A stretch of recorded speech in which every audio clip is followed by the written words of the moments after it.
Have you ever wondered why millions of people are walking away from the Catholic Church after centuries of unwavering devotion? What if I told you that some of the most fundamental beliefs taught by this institution completely crumble when examined through the lens of reason and modern understanding? Today, we're going to explore 13 Catholic teachings that many former believers now describe as not just questionable, but downright foolish when viewed objectively. Before we dive in, I want to be crystal clear about something. This isn't an attack on individual Catholics, many of whom are genuinely good people trying to live meaningful lives. This is about examining ideas that have shaped millions of minds for generations. Ideas that were often accepted without question simply because they came wrapped in tradition and authority. When we strip away the ceremonial robes and ancient rituals, when we look past the magnificent cathedrals and solemn proclamations, what we find underneath might surprise you. First of all, thank you for choosing to spend these moments with me and religion as it is. In this channel, we'll discuss topics of all religions, always respecting everyone's faith and beliefs. If this topic interests you, please subscribe to the channel, give this video a like, and turn on notifications to be alerted of all new videos posted. I'm curious about something. Where are you watching this from right now? Are you someone who was raised Catholic but started questioning these teachings? Maybe you're from the United States, the United Kingdom, Ireland, the Philippines, or somewhere else where Catholic influence runs deep. Drop a comment and let me know your story. I'm genuinely interested in hearing from people who've wrestled with these questions, because what we're about to discuss affects real lives in real ways. And if you're someone who values critical thinking over blind faith, who believes that truth should be able to withstand scrutiny, rather than hide behind claims of mystery, then this channel is for you. Hit that subscribe button because we're building a community of independent thinkers who aren't afraid to ask the hard questions that make institutions uncomfortable. Now let's dive into these beliefs that have shaped Western civilization for nearly 2 millennia, beliefs that are now being abandoned by thinking people at an unprecedented rate. The first belief we need to examine is perhaps the most central to Catholic worship, yet also the most bizarre when you really think about it. Catholics are taught that during Mass, when a priest speaks certain words over bread and wine, these ordinary substances literally transform into the actual flesh and blood of Jesus Christ. Not symbolically, not metaphorically, literally. This teaching, known as transubstantiation, claims that while the bread continues to look, taste, smell, and feel exactly like bread, its essential substance has become human tissue. Similarly, the wine maintains all the characteristics of wine while allegedly becoming human blood. Think about this for a moment. We're talking about a magical transformation that supposedly occurs billions of times every day around the world, yet leaves absolutely no detectable evidence. Scientists have analyzed consecrated bread and wine countless times. The results are always the same. Bread remains bread. Wine remains wine. No human DNA appears. No blood cells materialize. The molecular structure stays completely unchanged. If this transformation were real, it would represent the most significant violation of the laws of physics occurring constantly on our planet. Yet the only evidence offered is the assertion that it happens because the Church says it happens. This belief emerged during medieval times when people believed in alchemy and magical transformations. They had no understanding of chemistry, biology, or the scientific method. Today, we know that matter doesn't change its fundamental nature because someone recites ancient words over it. The fact that millions of educated people in the 21st century still accept this claim without question reveals just how powerful institutional conditioning can be. The second belief that demands examination is papal infallibility. According to Catholic doctrine, when the Pope speaks officially on matters of faith and morals from his throne, he cannot be wrong. This means that one man in Rome has been granted the supernatural ability to pronounce perfect truth on spiritual matters. But here's the problem with this claim. Throughout history, popes have contradicted each other repeatedly. One pope has condemned practices that another pope later approved. Church positions on moral issues have shifted dramatically over the centuries. If papal infallibility were real, such contradictions would be impossible. Even more revealing is the fact that this doctrine wasn't established until 1870, nearly 19 centuries after Christianity began. For almost 2,000 years, the Church operated without this teaching.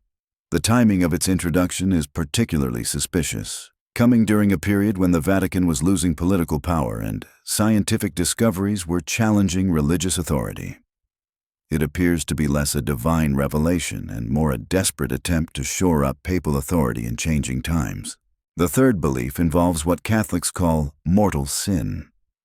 According to this teaching, certain actions can damn a person to eternal torture regardless of how good their life has been otherwise. A person could spend decades helping the poor, caring for the sick, and living generously, but missing Mass intentionally and dying before confessing this transgression supposedly results in infinite punishment. Conversely, someone who has caused tremendous harm throughout their life can allegedly escape eternal damnation by confessing to a priest moments before death. This system creates a bizarre moral framework where ritual compliance matters more than actual character or the harm one causes to others. It reduces morality to a checklist of church-approved behaviors rather than genuine concern for human well-being. The fourth belief centers on the requirement for confession to a priest. Catholics are taught that forgiveness from God requires the mediation of a human intermediary with supposed supernatural authority. People must kneel before another person and reveal their most private thoughts and struggles, trusting that this individual has the power to absolve them. Yet priests are ordinary humans with ordinary flaws. Many have committed serious crimes themselves.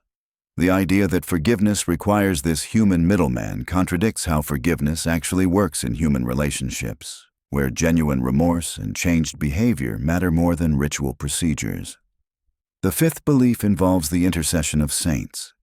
Catholics pray to deceased individuals, asking them to intervene in earthly affairs. These saints are supposedly capable of hearing millions of simultaneous prayers from around the globe and responding to requests for everything from financial help to lost car keys. If saints possess the ability to hear every prayer from every location simultaneously, they would need divine powers equal to those attributed to God. While Catholics claim they don't worship saints, the practical difference becomes unclear when these deceased humans are treated as beings with godlike abilities to hear, understand, and respond to countless prayers at once. The sixth belief concerns the perpetual virginity of Mary. The Church insists that Jesus' mother never had marital relations with Joseph and that Jesus had no biological siblings. This teaching persists despite biblical references to Jesus' brothers and sisters, which Catholic scholars attempt to explain away by claiming these terms meant cousins or other relatives. This interpretation requires ignoring the natural meaning of the text in favor of protecting a doctrine that developed centuries later. The teaching also promotes the harmful notion that normal marital intimacy is somehow impure or incompatible with holiness. The seventh belief we'll examine in this first part is purgatory, a supposed intermediate state where souls suffer temporarily after death to be purified before entering heaven. This teaching has no clear foundation in early Christian writings, but gradually developed over centuries. Purgatory became particularly prominent during periods when the Church needed revenue, as people could purchase indulgences to reduce their loved ones' suffering in this intermediate realm. Families spent considerable resources on masses and prayers, believing they could shorten a deceased relative's stay in purgatory. The entire system functioned on fear of what might happen after death, generating both compliance and income for the institution.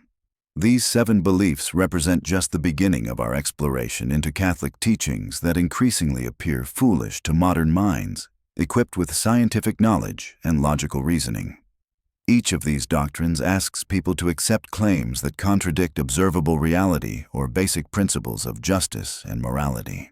What makes these beliefs particularly problematic is not just their content, but how they're maintained through authority rather than evidence.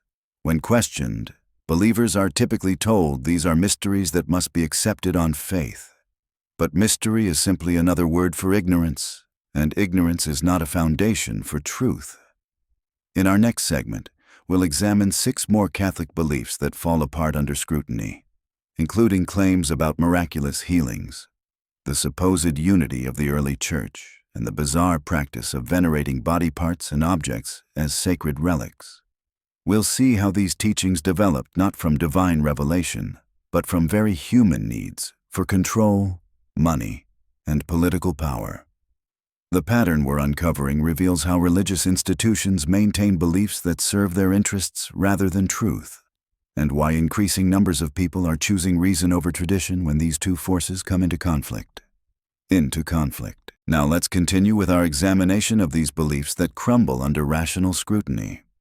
The eighth belief I want to address is one that affects millions of lives on a daily basis: the supposed power of prayer to alter physical reality. Catholics are taught that prayer can heal diseases, prevent accidents, change weather patterns, influence exam results, and even alter the outcomes of sporting events. Churches are filled with people desperately asking for divine intervention in everything from cancer treatments to job interviews. But here's what the evidence actually shows.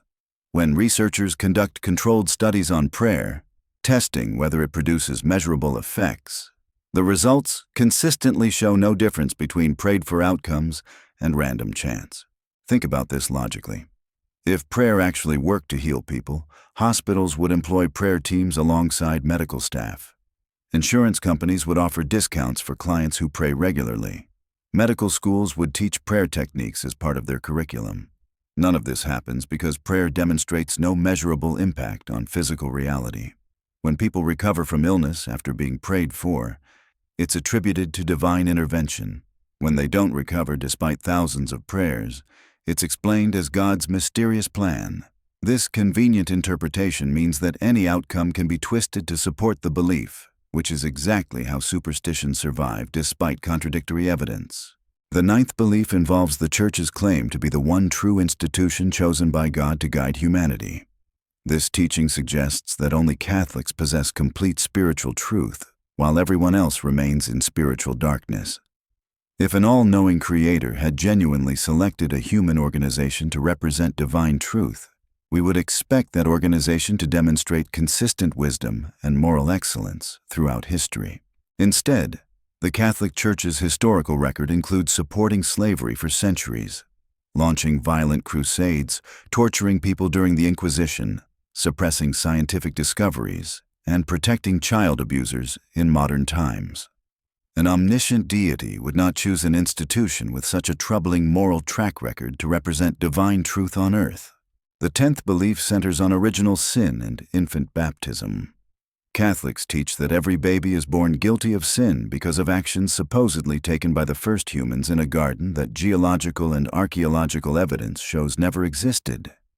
Human evolution demonstrates that there was no first couple and no original fruit incident. If the foundational story isn't literal history, then the concept of inherited guilt collapses entirely. Yet the Church continues teaching that innocent babies carry moral stains from imaginary events, requiring ritual cleansing through baptism. This creates unnecessary anxiety in parents and establishes the Church's control over families from the moment of birth. A newborn infant is morally innocent and bears no responsibility for actions that never actually occurred.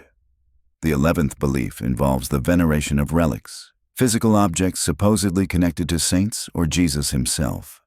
Throughout history, Catholic churches have collected and displayed bones, hair, clothing, and other items claimed to possess supernatural power.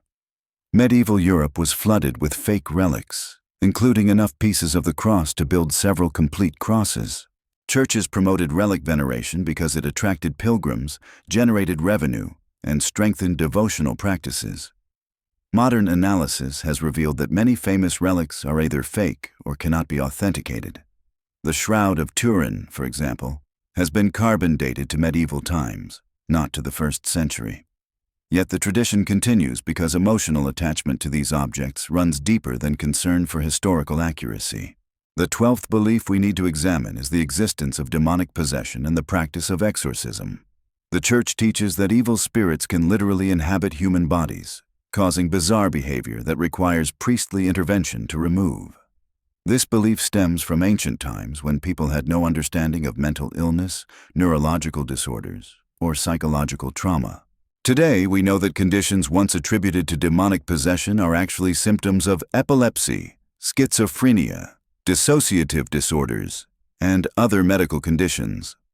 When the Vatican investigates alleged possessions, they increasingly find natural explanations rather than supernatural ones. Yet the Church continues performing exorcisms and promoting belief in demonic forces, which diverts attention from real causes and real treatments for human suffering. The 13th and final belief involves the claim that miracles occur regularly in modern times. Catholics point to alleged appearances of Mary, weeping statues, spontaneous healings at pilgrimage sites, and stigmata appearing on devoted individuals as evidence of ongoing divine intervention. When these phenomena are investigated scientifically, natural explanations consistently emerge. Weeping statues turn out to involve condensation, leaking pipes, or deliberate fraud. Stigmata has never been documented under controlled conditions and often appears in patterns that suggest self-infliction. Healing claims at pilgrimage sites show the same recovery rates as similar conditions treated with standard medical care. If genuine miracles occurred regularly, they would be documented with clear, reproducible evidence that could withstand scientific scrutiny. Instead, the Church relies on testimonials, emotions, and stories that dissolve when examined objectively. What we've uncovered in examining these 13 beliefs is a pattern that reveals how religious institutions maintain control through ideas that serve their interests rather than truth. These teachings survived for centuries not because they reflected reality, but because questioning them was dangerous or impossible for most people. In medieval times, challenging church doctrine could result in torture or death. Education was limited to the wealthy few, and scientific tools for investigating claims didn't exist. People accepted these beliefs because they had no choice and no alternatives. Today's world is completely different. Information is instantly available. Scientific methods for testing claims are well established. Education is widespread. Freedom of thought is legally protected in most countries. Under these conditions, beliefs that depend on ignorance and fear inevitably crumble. The exodus from Catholicism we're witnessing isn't happening because people have become less moral or more rebellious. It's happening because educated people can no longer accept ideas that contradict everything we've learned about how the world actually works. When tradition conflicts with evidence, thinking people choose evidence. This doesn't mean that everyone who leaves the church becomes atheist or abandons all spiritual seeking. Many find more rational approaches to meaning and ethics that don't require believing impossible claims or surrendering intellectual honesty. They discover that moral behavior doesn't require supernatural threats. That meaning can be found without magical thinking, and that wonder at existence doesn't depend on accepting ancient stories as literal truth. What we're witnessing is human consciousness evolving beyond the need for beliefs that once seemed necessary, but now appear primitive. Just as we no longer believe that thunder is caused by angry gods, or that disease comes from evil spirits, we're moving beyond religious claims that made sense to our ancestors but contradict modern understanding. The question isn't whether these beliefs provided comfort or meaning to previous generations. The question is whether they deserve continued acceptance when we know better. Truth has always been more important than comfort, and intellectual honesty more valuable than false reassurance. Reassurance. The implications of what we've discovered go far deeper than just cataloging questionable beliefs. We're looking at a systematic pattern of how institutions maintain power through ideas that resist logical examination. When we step back and view these 13 beliefs as a whole, what emerges is a comprehensive system designed not to reveal truth, but to create dependence. Consider how these teachings work together psychologically. Original sin creates guilt from birth. Mortal sin maintains that guilt through constant fear of damnation. Confession provides temporary relief but keeps people returning to the institution. Papal infallibility prevents questioning the system.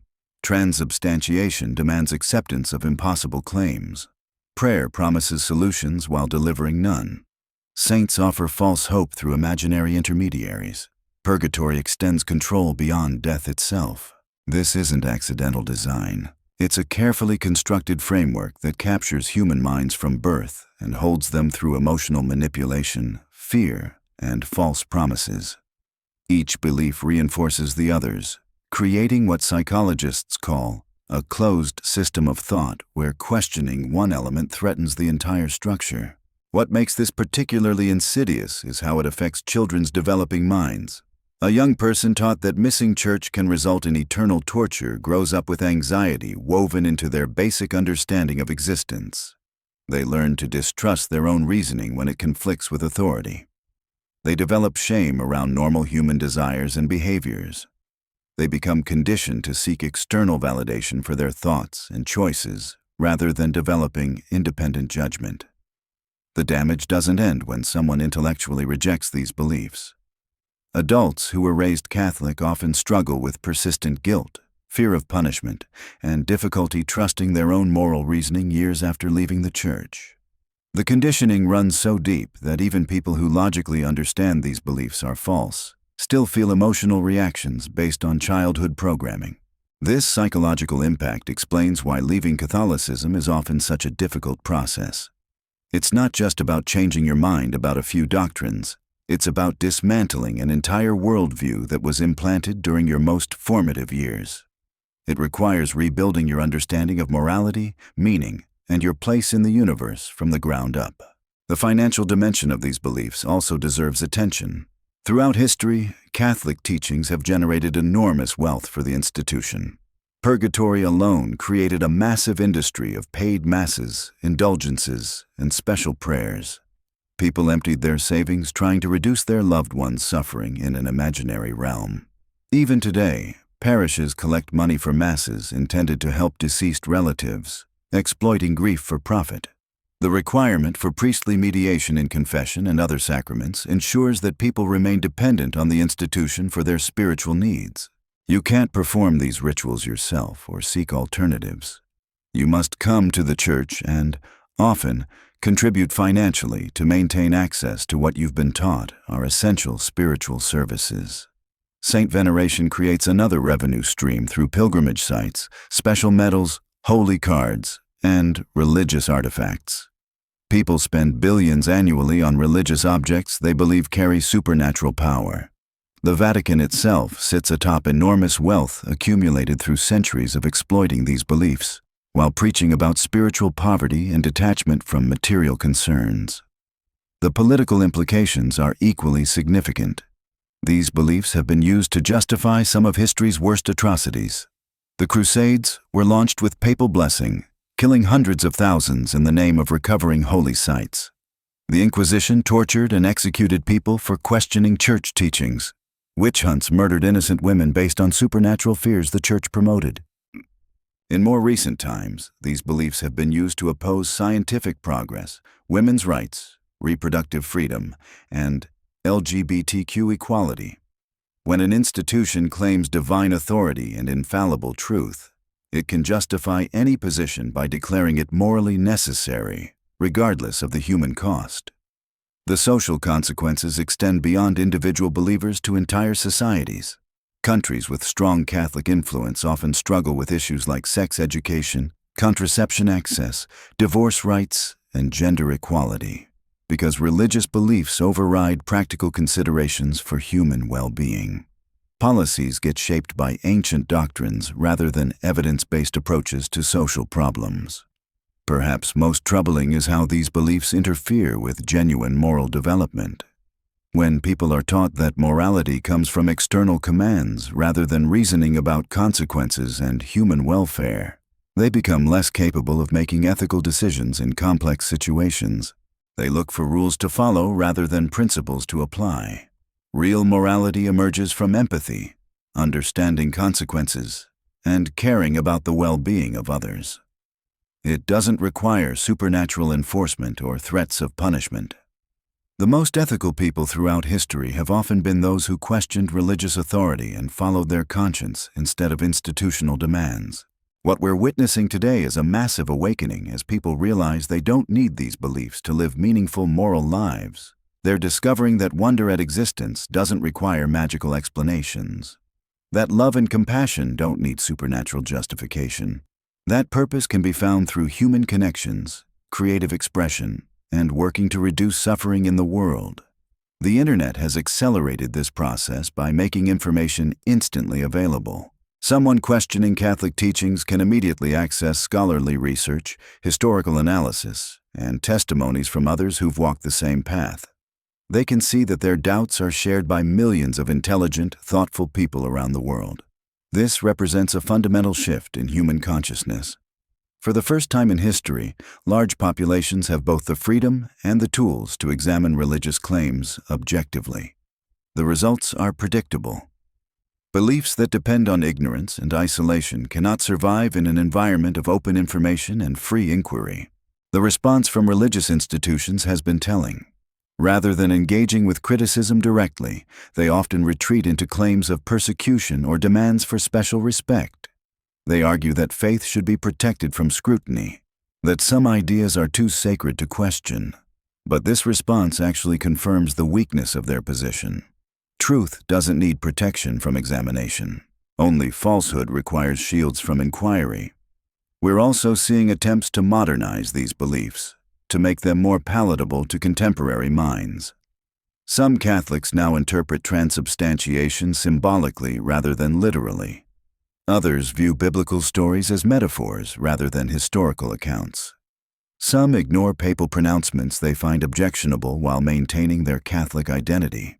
While these adaptations might make individual believers more comfortable, they also reveal that the original teachings were indeed problematic. If these beliefs were truly divine revelations, they shouldn't require constant reinterpretation to remain acceptable to thinking people. The fact that they do suggests they were human inventions from the beginning. The future trajectory seems clear. As education expands and scientific understanding deepens, beliefs that contradict evidence will continue losing adherents. Younger generations, raised with access to diverse perspectives and critical thinking skills, show dramatically lower rates of religious belief than their parents and grandparents. This isn't a temporary rebellion or a phase that will reverse. It's the natural result of human minds encountering better explanations for existence than those offered by ancient religious systems. Once people understand that natural processes can account for the complexity and beauty we observe without requiring supernatural intervention, the old explanations lose their appeal. The Catholic Church's own statistics confirm this trend. Attendance is plummeting in developed countries. Seminary enrollments are declining rapidly. Young people increasingly describe themselves as spiritual but not religious, or as having no religious affiliation at all. The institution is hemorrhaging members precisely in those populations with the best access to education and information. This transformation represents one of the most significant shifts in human thinking since the scientific revolution. We're moving from a worldview based on authority, tradition, and supernatural claims to one grounded in evidence, reason, and natural explanations. It's not happening overnight, but it's happening consistently across cultures and continents. For those still struggling with these questions, remember that intellectual honesty is not betrayal of your heritage or your family. It's the highest form of respect for truth and for your own capacity to think clearly. You don't need permission from any institution to use your mind freely. You don't need to apologize for following evidence wherever it leads. The journey away from these beliefs can be challenging, but it leads to a more authentic relationship with reality and with yourself. When you stop trying to believe impossible things, you discover that the possible is far more wonderful than you imagined. When you stop depending on imaginary interventions, you find real solutions to real problems.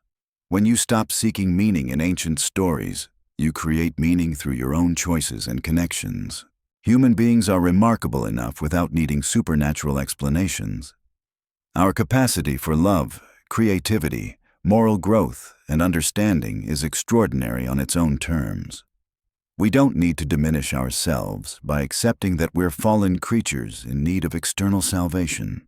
We can embrace our humanity fully, with all its struggles and triumphs, and find that it's enough. The 13 beliefs we've examined today represent humanity's childhood understanding of existence. Like children who eventually outgrow belief in Santa Claus and the Easter Bunny, our species is outgrowing beliefs that once seemed necessary but now appear primitive. This isn't loss, it's growth. It's the natural progression of consciousness encountering reality more directly. What emerges on the other side isn't emptiness or despair. It's freedom to think clearly, to base decisions on evidence rather than fear, to create meaning through genuine human connection rather than imaginary relationships with supernatural beings.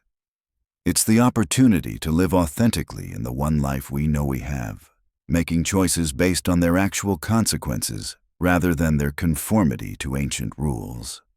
This awakening is happening all around us, often quietly as people privately abandon beliefs they can no longer accept while maintaining social connections and family relationships.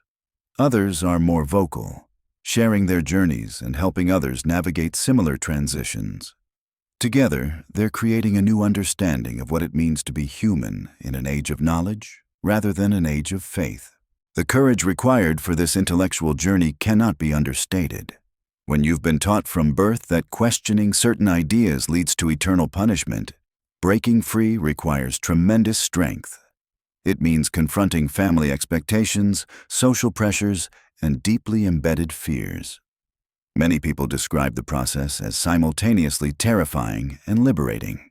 What's particularly striking is how this awakening often follows predictable patterns. It typically begins with small doubts about peripheral teachings, then gradually moves toward more central doctrines. Someone might first question why missing Mass is considered equally sinful as harming another person. They might wonder why an all-loving God would torture people forever for finite crimes. These seemingly minor questions create cracks in the foundation that eventually bring down the entire structure. The Internet has become a crucial catalyst in this process. Former Catholics share their stories in online communities, creating networks of support for others questioning their beliefs. They discuss the emotional challenges of leaving, practical concerns about family relationships, and intellectual frameworks for understanding reality without supernatural assumptions.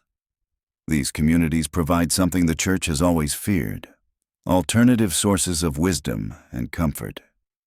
Educational institutions have also played a significant role. When students learn about comparative religion, they discover that Catholic claims aren't unique. Similar stories about virgin births, resurrections, and divine interventions appear in dozens of earlier religious traditions. The supposed uniqueness of Christian teachings evaporates when viewed in historical context. Students learn about the development of biblical texts, discovering they were written, edited, and compiled by ordinary humans with political and theological agendas. Scientific literacy has perhaps been the most powerful force undermining these beliefs.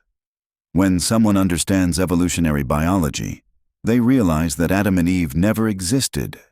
When they grasp basic physics, transubstantiation becomes obviously impossible. When they study psychology, demonic possession transforms into recognizable mental health conditions. Each scientific advance makes supernatural explanations less necessary and less credible. The response from church leadership reveals their awareness of this crisis. Rather than addressing the substantive issues raised by critics, they often focus on emotional appeals and claims of persecution.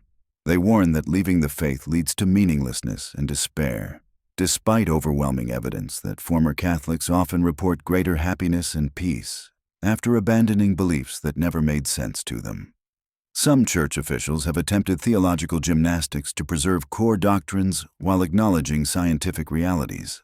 They've developed elaborate explanations for how evolution could coexist with original sin, or how biblical miracles might have natural explanations while still being divine interventions. These efforts satisfy almost no one. Scientists find them scientifically illiterate, while traditional believers see them as undermining fundamental teachings. The demographic trends tell the real story. In countries with the highest levels of education and scientific literacy, Catholic belief is collapsing most rapidly. Ireland, once considered one of the most Catholic nations on earth, has seen massive shifts in just a few decades. Poland, despite its strong Catholic tradition, shows declining belief among younger generations. Even in developing countries where Catholicism is still growing numerically, educated urban populations increasingly reject traditional teachings.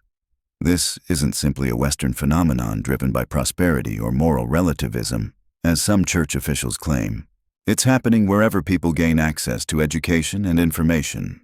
The pattern is consistent across cultures, languages, and economic conditions. When people can examine religious claims objectively, they consistently reach similar conclusions about their credibility. The psychological research on religious belief provides additional insights into this transformation. Studies show that people with higher analytical thinking skills are less likely to maintain supernatural beliefs. Those with better scientific education demonstrate greater skepticism toward miraculous claims. Individuals with stronger critical thinking abilities are more likely to abandon religious beliefs they inherited from childhood. This doesn't mean that intelligent people are incapable of religious belief. Rather, it suggests that when analytical thinking is applied systematically to religious claims, those claims often fail to meet basic standards of evidence and logical consistency. The correlation between education and religious skepticism isn't coincidental. These 13 beliefs we've examined today represent more than just outdated ideas from another era. They reveal how human institutions can maintain control through fear, tradition, and the suppression of critical thinking. The evidence is overwhelming. These teachings cannot survive honest scrutiny because they were never based on truth to begin with. As more people courageously embrace reason over blind faith, we're witnessing the dawn of genuine intellectual freedom. The future belongs to those brave enough to think for themselves.